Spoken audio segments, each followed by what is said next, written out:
Ram Ram. पूर्वांचलनामा Bhojpuri channel में आप सबके स्वागत बा। हम हई शक्ति प्रकाश श्रीवास्तव और आप सब देख रहल बानी कार्यक्रम मतलब की बात। दांव पर बा अखिलेश की इज्जत। उत्तर प्रदेश के मुख्यमंत्री रहना समाजवादी पार्टी के सुप्रीमो अखिलेश यादव खातिन ए बार के जौन लोकसभा चुनाव बा वो बहुत महत्वपूर्ण हो गई बा।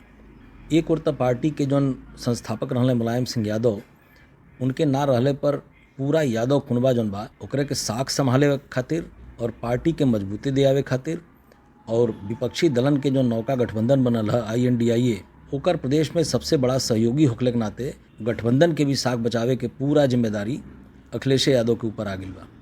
सियासी जानकारन के अगर बात मानल जाए तो यह कुछ ऐसा कारण है जौने खातिर अखिलेश यादव अपने और अपने चचा शिवपाल यादव के सीधे तौर पर एह बार लोकसभा चुनाव के मैदान में उतारल नहीं चाहत रहना। हालांकि बाद में अखिलेश चचा शिवपाल के बदायूं सीट से उम्मीदवार बनौले रहना।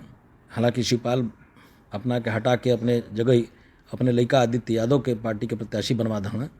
अखिलेश भी ना चाहत भी कन्नौज से अपना के घोषित प्रत्याशी कल हना, जबकि पहले से वहाँ तेज प्रताप यादव के प्रत्याशी बनावल गई रहे।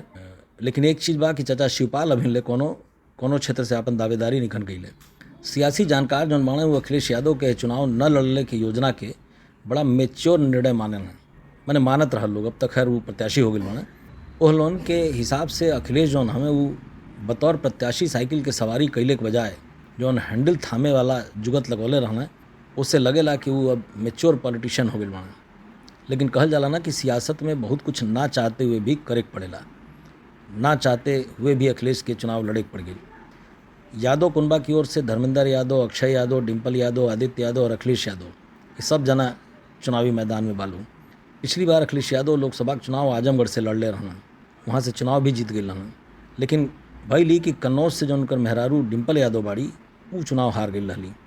ऐसा तब भइल रहे जौन सपा के साथे साथे बसपा के भी गठबंधन रहे। ये कुल अनुभव से एक तरह से समझ ली कि सीख ले के अखिलेश यादव एक बार चाहत रहने कि चुनावी मैदान में अपना के किनारे रखी और चुनावी जौन प्रबंधन बा ओके धार देवे के प्रयास करें। उनके यकीन रहे कि खुद के चुनाव लड़ने से बड़ा टाइम देवे के पड़ जाला अपने क्षेत्र में, और उससे होला का कि दूसरे क्षेत्र के प्रत्याशियन खातिर मुखिया के तौर पर समय ना निकल पावेला। लेकिन अगर अखिलेश के सियासी सफ़र के शुरुआत मानल जाए तो उनकर शुरुआत 2000 के कन्नौज लोकसभा उपचुनाव से भइल रहे। वहमें वो विजयी भइल रहना। अखिलेश अपन दूसरा चुनाव भी 2004 के कन्नौजे से लड़ना, वहू में उनके जीत भइल रहे। 2009 में वो एक के बजाय दो जगह से यानी कन्नौज से भी लड़ना है और फिरोजाबाद से भी लड़ना है। और संजोग देखल जाए कि दोनों जगह से उनके जीत भइल। 2012 में उत्तर प्रदेश के जब ही मुख्यमंत्री बन गए तो इनके त्यागपत्र देवे के पड़ गई।